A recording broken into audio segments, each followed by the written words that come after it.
G'day guys, welcome back to the channel. I'm going to do a bit of a special video this time on what's happened in the war in the Ukraine over the last couple of days. Like I don't really do this sort of stuff and I'm by no way am I a military expert, but I have been watching this war for since it began in April, and I did it initially just to see, how good the Russian military was, but my sense was more about how China would be affected by this war. We all know that China's military is pretty similar to Russia's, so I was interested to see how powerful they really are. So that was my main reason for looking at what was going on. So I've been closely following pretty much every day. I look at what's happening. I watch a lot of YouTube videos on it every day.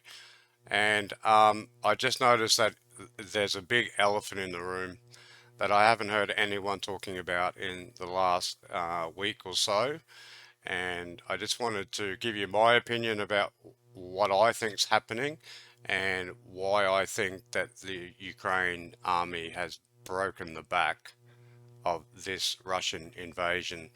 So if we go back to the start of the war, I know we had the Russian invasion up here in Kiev, and a massive push here in the east of the country, and that was predictable because the Ukrainian army wasn't set up. They had they had a bit of a forecast that it was going to happen, but they had no mobilization, they had no logistics in place, that sort of stuff.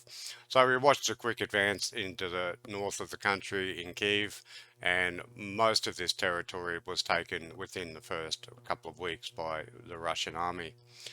But ever since about a month after the invasion, the Ukrainian army started getting organized and started defending. There hasn't been too many pushes from the Russian army in the east, and once they stopped the Russian army, then they started to push them out of the north. So, why this is important to me because of China is basically it's the same with Russia, same with China, same with North Korea. Everything that comes out of their government's mouth is just bullshit. And so when we hear all the bluster from China about, Pelosi can't land in Taiwan and all that sort of stuff, we're going to shoot and all that sort of stuff. China must be looking at this war and going, Jesus Christ, we've got 90% of our military is Russian made crap, and the other 10% is Russian copied crap. So the rest of the world is also looking at this with real intensity to see what we really think of what China is really like. And so it's similar sort of government procedures where you've got one man in charge, everyone else is too scared to talk about it. There's a heap of corruption when it comes to the military. There's corruption in military in all countries, but particularly when you've only got one man and they only tell them what they want to hear. So we've seen that the Russian army, all their equipment is outdated. We've seen that it's not been well kept. If you look inside every video inside of a Russian vehicle, it's flaky paint and full of rust and rubbish all over the floor. So if you have that in your military, that also goes to your men. I've seen pictures of 7 or 8 different uniforms on different Russian soldiers in the one platoon, which means just a total hack together of useless stuff. We've seen their helmets from World War II. We've seen outdated stuff. We've seen tanks that don't fire, break down, tires that don't work, all that sort of stuff. So we've seen the belly of the beast has been opened up. But the last couple of days, with the Ukraine push through Kharkiv, through the Kharkiv Oblast, has really shown that the Russian army is under the pump. So they've got pushed out of the whole of the north of the country, and then if we zoom in and we have a look at what's happened in the last couple of days, so basically they've punched a hole between the Russian front line and they've gone about 70 kilometers. Now, and then taken over all of this area. So this area took months and months and months for the Russians to get. So this is a hard fought area for the Russians, and they've been trying to get into Kharkiv for 3 months. So because in war, when you've got two opposing enemies and they get to a point where they don't have enough men to push through, but the opposition has enough men to hold, and we've been seeing that for 3 months. That there hasn't been there've been a couple little incursions here and there in the front line because like in World War One, you could spend 4 years with opposing armies looking at each other, and they move 1 mile and then back a mile and that sort of stuff. So for an army to be in this position, the Russian army to be in this position for 6 months, that gives them 6 months of logistics and to set up defenses and to get themselves organized, to be busted open and routed 70 kilometers in 3 days is unheard of. Okay, so basically, once you punch a hole through, okay, you can punch through, but then you can do a pincer movement back if you've got the troops, and you can cut off the attacking soldiers. But this hasn't happened. And then if you punch a hole in 20 kilometers, there should be reserves there. So you should be able to stop them at 20. But they haven't done that because there's nobody there. So this is an absolutely tactical disaster for Russia. So they've had a hole punched in them and there's nothing behind it. So if there's nothing 60 kilometers behind the front line, there's also nothing 100 kilometers behind the front line. So we've already been getting chatter on Russian Twitter, that sort of stuff, from all over this section of the northeast of Ukraine, and they're already here somewhere. Okay, so the Ukrainians might have pushed all the way through. Now, this is the bulk of the Ukrainian army on the blue section. So they've got to pause too, because 70 kilometers is a long way to be away from your supply line. So as this supply line moves up, then they will continue to move forward. And if there's nothing there, they just won't be stopped. So we've been watching that. Word starts coming out about 2 days before it starts appearing on the map. So about 2 days ago, we were getting messages from Borova that that's already been liberated. 2 days ago, there was messages coming out of Lyman that had been liberated, and now that's been added to the map. And also a day ago, we were getting word from up here that they had also started seeing fighting. So this whole section here could also already is in contention and could also already be gone. So there's only really two supply routes coming from Russia down here to Lysychansk, and already if we take this new border, okay, they're within artillery. Okay, so this whole line of supply line for down here into Seversk and Lysychansk, so that's basically cut off to the Russians now. But I've got a feeling that the Ukrainians are already here. So if they've already got to this main supply line, well, then the next one is also within artillery range. So effectively, the Russians have lost two of their major arteries coming in to the north of the country. So if you have a look at that, well, there's not many other arteries there. So now the Russians have got to go all the way around to come back in and supply in Luhansk, or to come back and try to get some sort of reinforcements back into the Lysychansk. Okay, so just this movement, just this 70-kilometer movement, has automatically just rerouted the whole logistics of the Russian army.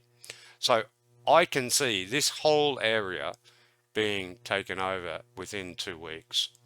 So if we go down further, and what I mean about the elephant in the room, so automatically that disrupts the Russian army. Now, the Ukrainian army has been holding this line for months now. So if they don't have enough people, the Russian army, to push forward, that means there's not enough people there.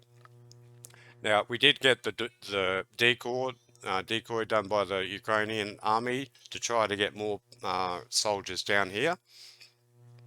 So apparently, they moved a quarter of their army down into the south, and therefore opening up the line to attack there.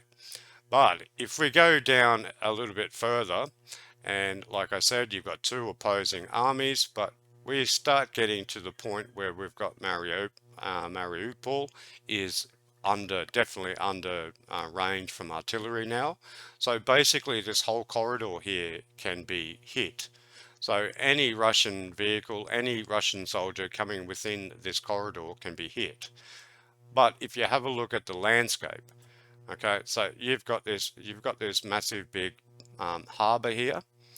So I don't know what happens in most battles, but if you've got your back to water, that's not a situation you want to be in. Okay, if you've got nowhere else to go, you don't want to be in that situation. So while this is happening up here, and I don't think there's any defenses left for the Russian army here, if the Ukraine can punch a hole right through the middle here, that effectively cuts their armies in two. Okay, cuts their armies in two. And if this army has been depleted by a quarter, well, that means that this one, there's lots and lots of soldiers in here, and there's lots and lots of soldiers stuck with their back against water. And you don't want that at any point. So I'll give you a little quicker version or a smaller version of exactly what's happened there. So if you look at the shape of their defendable position, if we go in a little bit closer and we come down here into the Kherson area, you can see exactly the same thing that's happening here. So this is a little version of the whole south of the map near Crimea. So here, you've got no way back across into your area if you're a Russian soldier. You've got your back against the water again. And every single place in this area over this water you can hit with artillery. That's just basic artillery. So every single one of these soldiers in this area on here, okay, they can be hit. And there's only two bridges. So we've got this one here, which is the main dam. Now, the Ukraine's not going to blow that up, because if they lose that water supply, it's just going to take out the whole of Kherson. Okay, so they've been very careful not to take that one out. But they've also been very careful not to take out this other one at Kherson. Okay, now people have been saying for 6 months, why don't we blow up the bridge? Why don't we blow up the bridge? The reason why they won't blow it up is because they want as many Russian soldiers in here as possible. And when this attack comes, which is going to happen in the next week, okay, they're already building up. They've been putting pressure on, taking ground left, right, and center. They're going to blow that bridge, and a quarter of the whole army is going to be stuck on this side with their backs to the wall, water again. Now, if you're a Russian soldier and you're up here somewhere, you're looking behind you, because if you get at any point you get a word that, oh, the Ukrainians have pushed into here, let's say they pushed in from here to here, all of a sudden you don't have anywhere to go. So all of the soldiers in here are effectively cut off unless they drop everything and swim across the river. Okay, so this is a very, very bad situation to be in. So I can see that all these pushes will effectively take all of this back within the next couple of weeks, because there's no way that Russia can supply this properly. So they're going to take all of their troops out of there and they're going to move back here. Okay. But then they're back into the exactly the same situation, just on a bigger scale. Okay, so it's exactly the same thing. Their whole back is surrounded by water. So I'm predicting within the month, the whole of this area will be retreated. All the Russian army will be back in Crimea, and they will be defending this point here, an 85-kilometer straight line from the north of Crimea, and all of this will be taken back.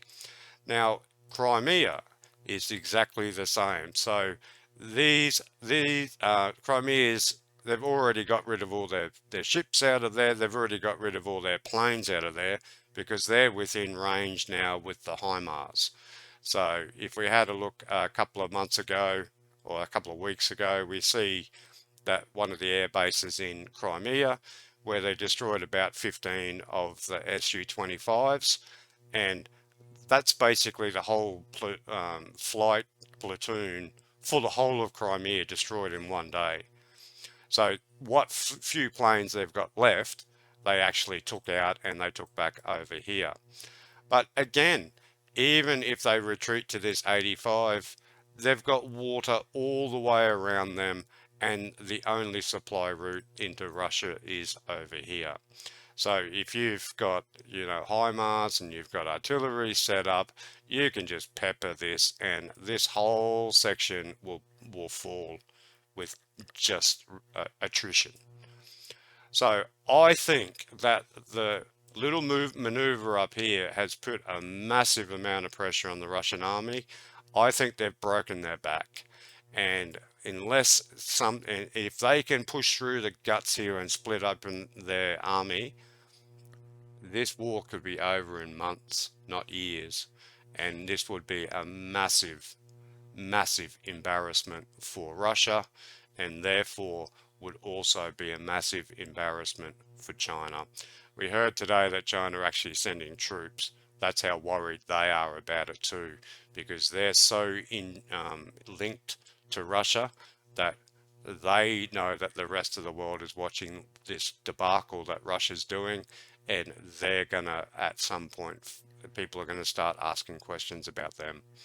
But anyway, that's my take on what's happened in the war in the last couple of days. Hope you like it. If you do like it, leave a like and subscribe, and I'll catch you in the next video.